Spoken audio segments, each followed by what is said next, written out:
Hello, fabulous friends, fans, and superstars. Welcome to Synchronicity Web TV. I am your host, Nadiya Shah, and this is your moment of synchronicity. Well, I'm so excited to celebrate with you today, my friend Taylor Shuler. Now, I actually met Taylor in person back at the ESAR conference in August, but I'll tell you, I heard of this person. I had an instinct and intuition about her. I was like, oh boy, this person is like right on the precipice. She's about to become this huge star in astrology. And I love that I'm right there. Like I'm right there when she's about to just really hit big. And I think you're about to see why. Taylor is an award-winning astrologer, and she has a podcast as well. Let me find the title of that podcast.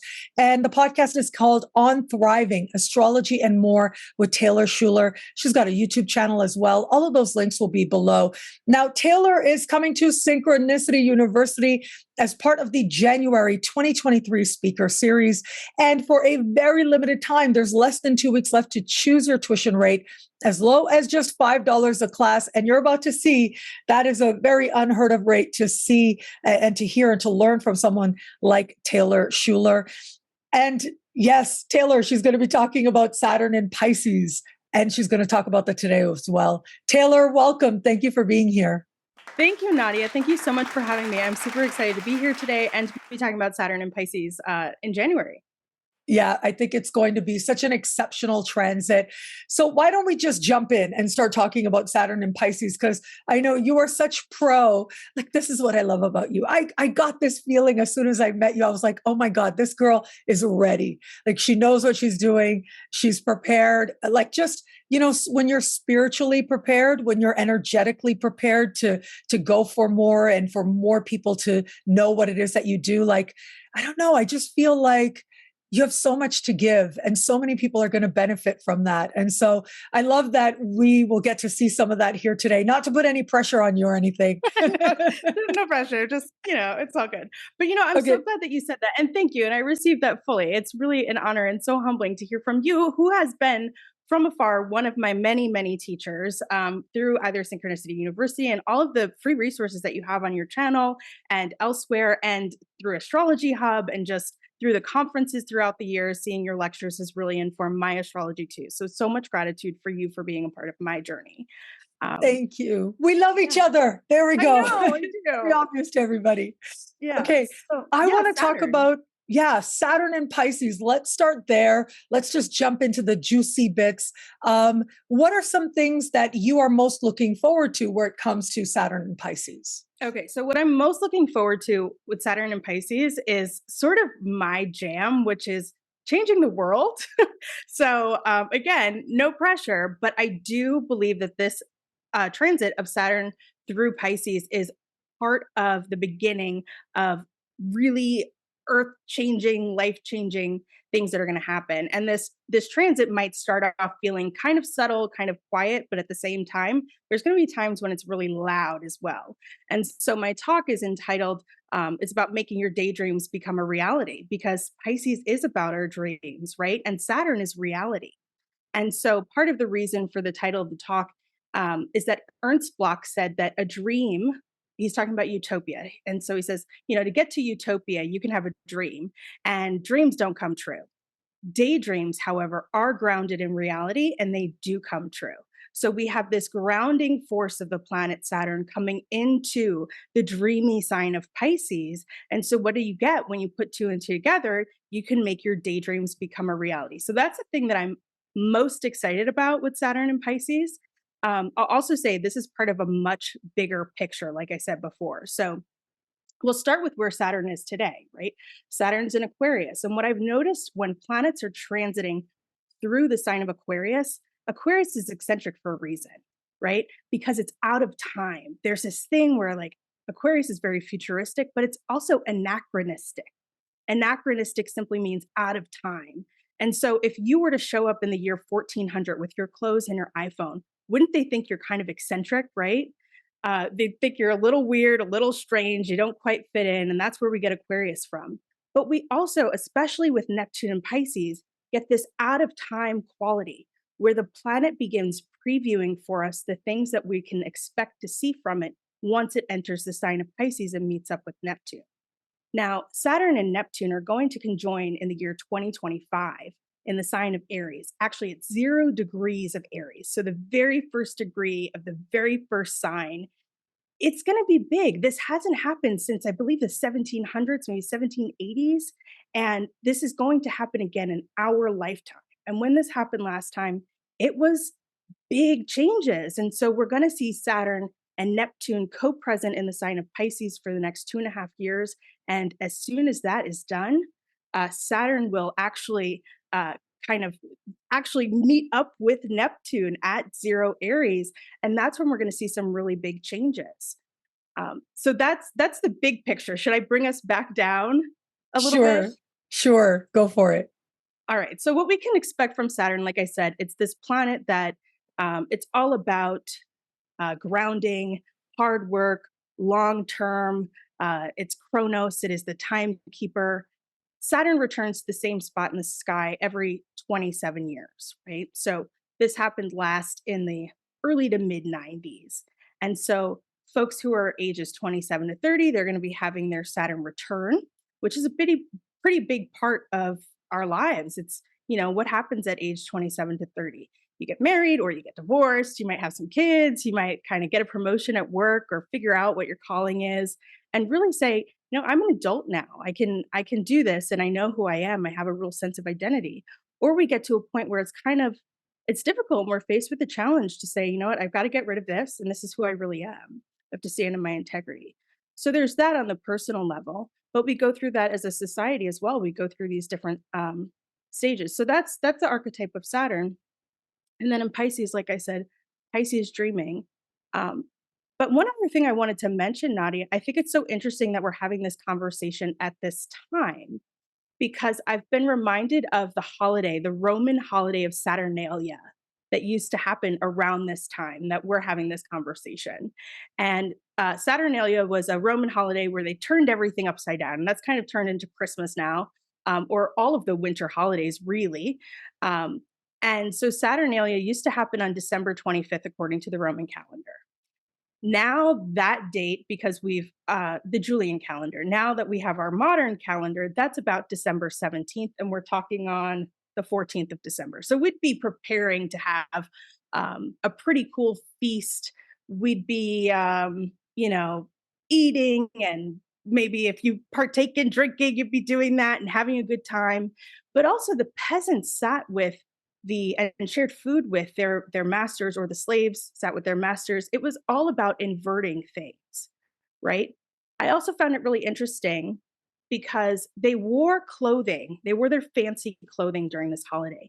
And that fancy clothing was called synthesis. And today, when we think of the word synthesis, we think of Pisces, right? We think of, Aries is the alpha, Pisces is the omega. It's the synthesis of the totality of our experiences. That's really what Pisces is.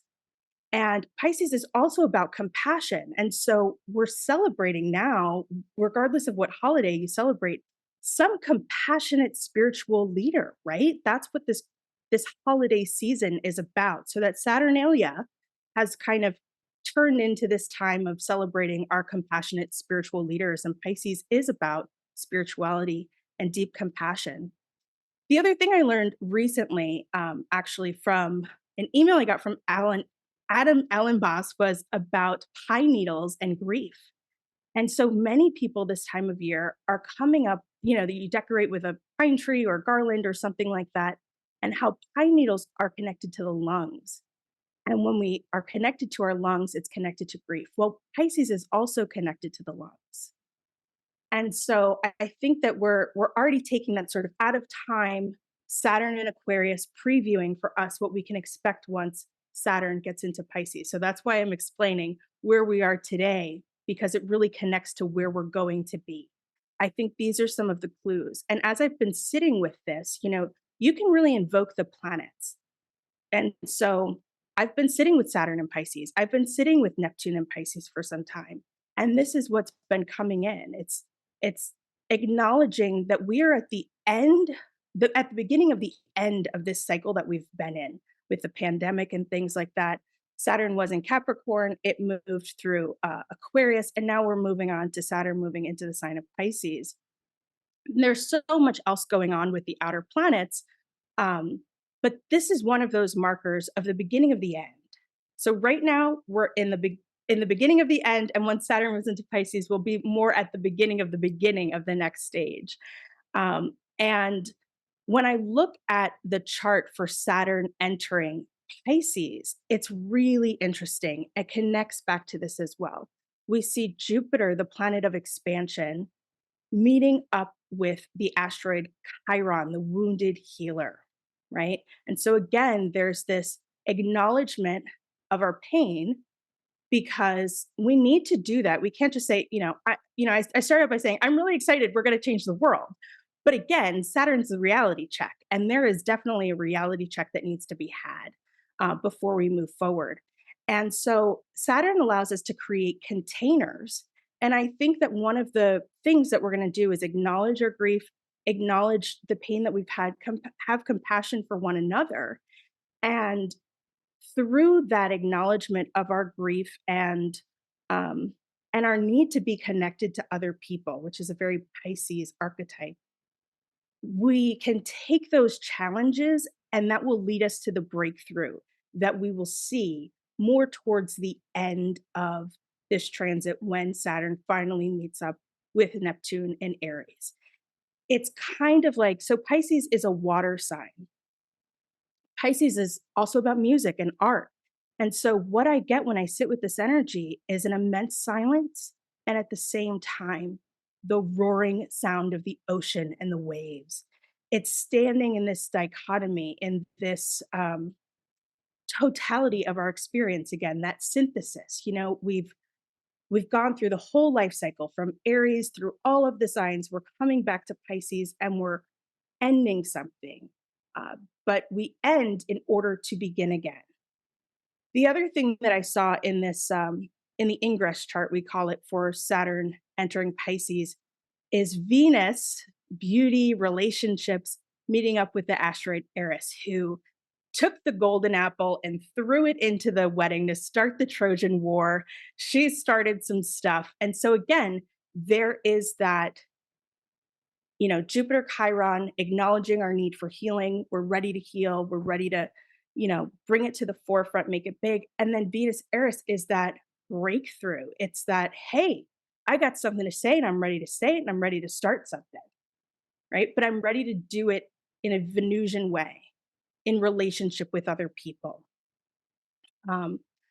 Andre Barbeau, one of our teachers, one of our wonderful astrologers on the other side of the veil at this time, talked about the Saturn-Neptune conjunction being the combination of opposites and leading to a glorious revolution, really, leading to one of the most beautiful times of our lives. And I'm sorry that he doesn't get to experience it here, like in the tangible form, but I know he's over there ready for it. And that's why this is so exciting. Like I said, again, the beginning of the end, and then we're going to begin again. And it is so exciting, isn't it? Yeah. Right. Yeah. There's so much you said that just blew my mind. So as you were talking, I was like, yep, she's ready. Yep. See, she's a pro. She knows what she's doing. She knows what she's saying. So I love that, first of all. When you talked about how it would feel if you went back in time and with your jeans and your iPhone, how would people in the past react to that? And I thought about actually the doc from Back to the Future, right? That movie just flashed before my eyes. Like, yeah, that's kind of what it is, that like this very Aquarian figure in all kinds of ways goes back in time, and how that kind of blends so many different archetypes, like the Aquarian archetype, but also the Saturnian archetype in terms of how people are responding to him, how much they're accepting, how much they're resisting, but then also that space to do your own thing as part of Aquarian energy. I loved also that you mentioned Saturnalia, because that celebration was one of abundance, right? It was one of like really letting loose, being merry, if you will. But we often forget that that time of year is also about compassion, which you mentioned, and how if Saturn represents what's real and reality and embodiment, then Saturn in Pisces, as you suggested and as you spoke of, it's about how we're really living that or not, and getting really honest about that as well. I was thinking as you were talking about this divine meeting coming up of Neptune and Saturn at 0 degrees of Aries. So this is going to be huge, right? Like just a massive thing. The last time these two planets met, as you mentioned, was in the early 90s, or in the 90s. And that was in Capricorn. And that just changed the whole conversation around our relationship to the environment and our understanding of our place within the real lived experience. And it also made like this whole idea of being a business person, an entrepreneur. It glamorized it so much, but it also made it real for more people than ever before. And it's interesting that that 0 degree meeting is going to happen after all that Piscean energy, after Neptune has hung out at 29 degrees Pisces for extended periods of time, like in 2024, Neptune gets to 29 of Pisces and just stays there for like 5 months, which is insane, right? I'm sorry to say it that way. Yeah. And then, yeah, so we'll come back to that. But I also wanted to mention, as you were talking, I was thinking about how these two planets haven't met in Aries since the 1700s, the late 1700s. That was the last time Pluto was in Aquarius as well. And so these energies coming together so powerfully. I mean, I think a massive shift is underway, but how is it that this time prepares us for that shift is quite remarkable. So can you talk more about how you think Saturn in Pisces is preparing us for this big shift of Saturn conjunct Neptune at 0 Aquarius? And have you thought about like how Pluto and Aquarius might be filling in or being a part of that? Yeah, absolutely. That's a really great question. So Saturn makes us do the hard work. It does. I'm not gonna sugarcoat it. Saturn makes us do hard work. It makes us put in the time, and it's sobering as well. Saturn is a sobering planet. I think that it's really important for us to acknowledge the ways in which we need to rest before we can begin again, so that we have the energy that we need. That quiet that I was talking about, another way to think about it, not just the ocean or music. I was also thinking about this time when it was 4th of July, here in the States, and I was at my ex's house on the shore, and they had a dock that went out into the water. And so we went and we stood on that dock, and it was so dark and it was so quiet. And then the fireworks began. And that is the feeling that I get: the water, the silence, the darkness before that Aries meetup with Neptune is the fireworks that we're going to get. And so, Incredible metaphor. I just need to tell you that that is an amazing metaphor. Okay. And you own that. I will quote you on that. I tell you. Okay. Sorry to interrupt. Yeah. Go ahead. no, yeah, that like came to me. I was like, when you sit with the energies, things start to happen and things come to you. And so, another thing that has been coming up. So I have a background in human resources and in business management. And one of the things that's always top of mind that I'm very, very, very passionate about is work. Like I said, Saturn is hard work, but it's also just literally the work that you do, that we do in this world today, in the society that we live in. And so many people are saying, I can't do this, or I need help, or why do I work 40 or more hours a week? And I think Saturn and Pisces is going to be an opportunity for us to rest and reconsider what that looks like. And so Pisces is this place of, it's quiet, it's dreamy, it's sleep. It is literally needing to rest. It's leaning into our spirituality. It's developing containers for our spirituality. It is developing a spiritual practice. It is all the things that we need in order to have the firm foundation to know who we are and what we want, and give us the energy and the vitality to be able to go out and do it. So I think that's basically how Saturn is going to prepare us. One other thing I'll say though, and this kind of combines with the Pluto in a way, is that I have a friend who told me that I like to go to get milk at the hardware store. So I don't know if anyone's heard of this before. I personally hadn't heard this expression. When she said it to me, I was like, "What do you mean?" So if it's okay, I'll tell you the little story, which was, I wasn't feeling well. I went to urgent care, and they said I needed surgery, and I was like, "Absolutely not." And I was like, I came for some remedies, like, can I take some herbs? Can I change my diet? Can I exercise more? What can I do? And she was like, Taylor, that's ridiculous. You're trying to get milk at the hardware store. And I think that Saturn is the reality that we live in. And Neptune is, and I think it's Rick Levine who says this, Neptune is real reality, right? So we live in this Saturnian reality of what we think it is because someone told us. But Neptune is the real possibility. And that's where we get this daydream and the possibility of building our daydream. So if I want to get milk at the hardware store because I'm mixing it in cement because it's going to look good, I should be able to get milk at the hardware store. If I'm going to urgent care and I want some herbal remedies, I should be able to go to go to the urgent care and get the herbal remedies. What is it, the dream that you want? What is the thing that you do unconsciously, Pisces, that should be real, but for whatever reason doesn't exist in our Saturnian society? And so that's the other thing it's going to prepare us to do. And then Pluto moving into Aquarius is like these breakthroughs that bring us to the future, that empower us, that bring us together collectively again. There's an Aquarian way of bringing people together. It's our communities and acknowledging our communities, empowering communities, aligning with our tribe. And then there's the Pisces that breaks down all of the boundaries and barriers and reminds us that, again, as my friend Karen says, there's only one of us here. We share one collective soul, we share one collective life, and not only humans, but we are one life with the earth and everything around us, living or inanimate, to our understanding. Oh, and so understanding that connection with greater depth, but also with Saturn with greater responsibility. I hope that that's part of what could show up for more of us at this time. That's so true. And that's such a good point. I just got chills when you said that. Yeah, Saturn is absolutely responsibility.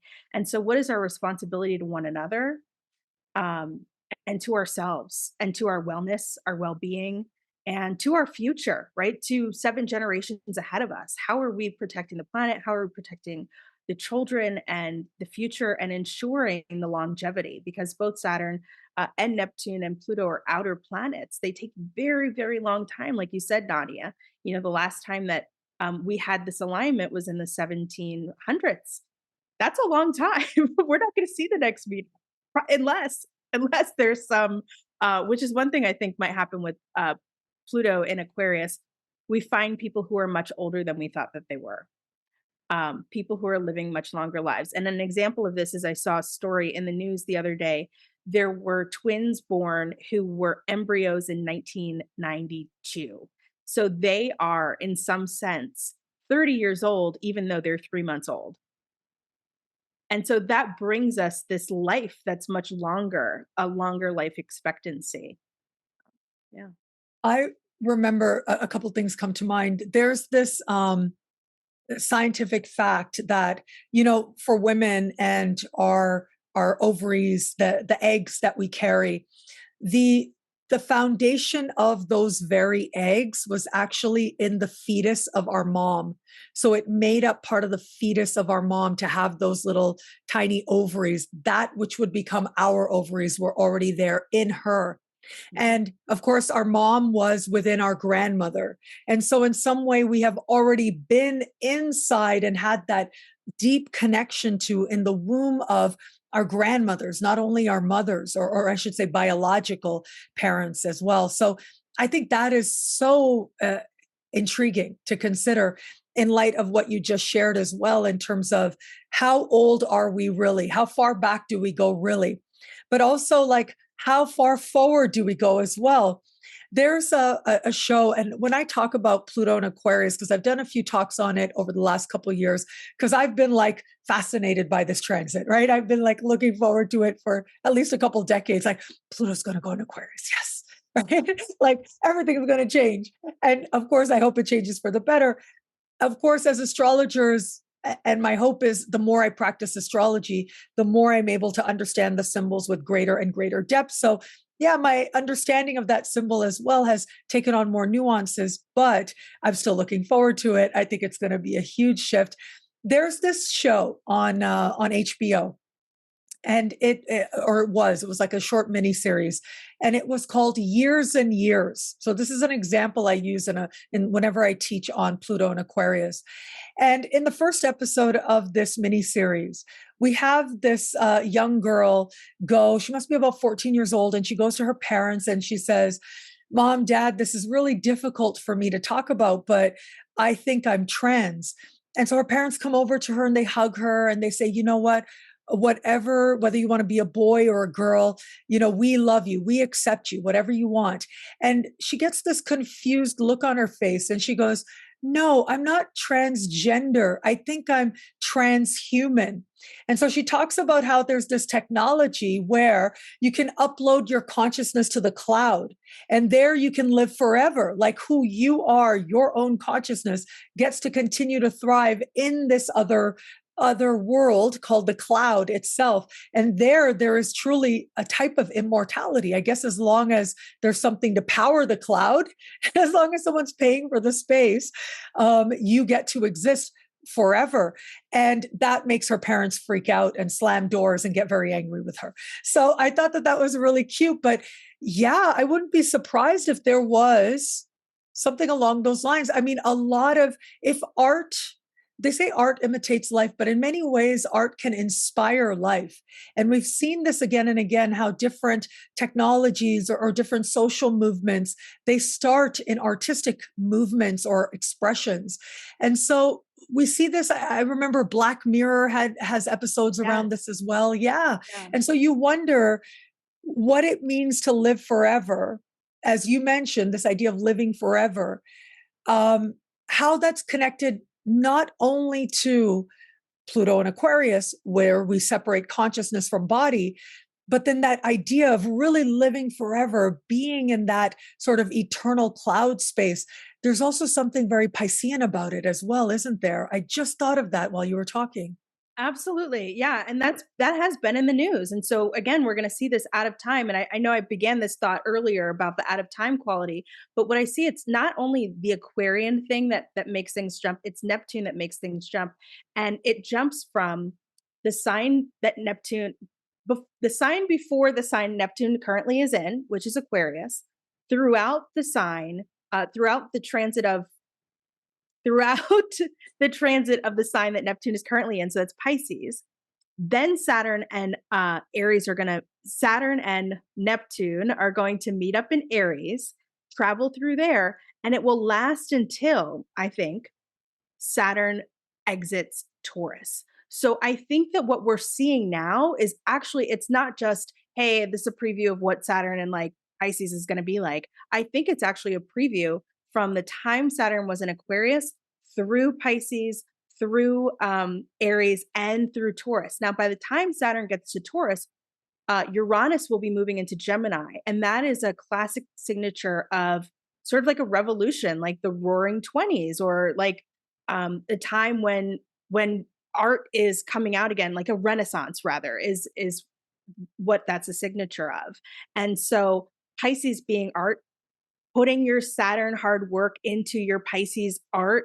And then when finally we get into that Gemini, again, that's that longevity, right? So whether we're talking about like the little thing in your brain that uploads you to the cloud or like some other type of longevity, I think we're seeing the foreshadowing now, and we're going to be tying this time together. It's very fluid and moving, but it is a time of renaissance, and it's a time of breakthroughs and science and art and jubilees and things like that. So It's so exciting. Well, once again, you guys, Taylor is going to be coming to Synchronicity University. Now, of course, I know that you already saw there's so much that she knows and so much to teach. You really will be in the presence of a master, the superstar that I'm so excited to introduce even more people to. But yes, for a very limited time, you can choose your tuition rate as low as just $5 a class. Taylor at the January 2023 speaker series, and all those links are below. You can find her at the links below as well.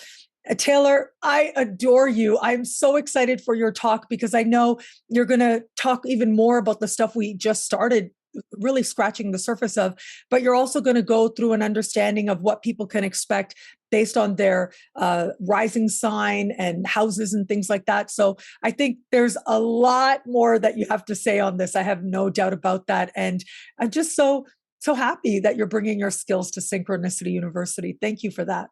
Thank you so much, Nadiya. The feeling is mutual. I adore you, and I've been so happy to be here. So thank you so much. Thank you again, Taylor. And thank you, everybody, for watching. Until we connect again, take care. Bye.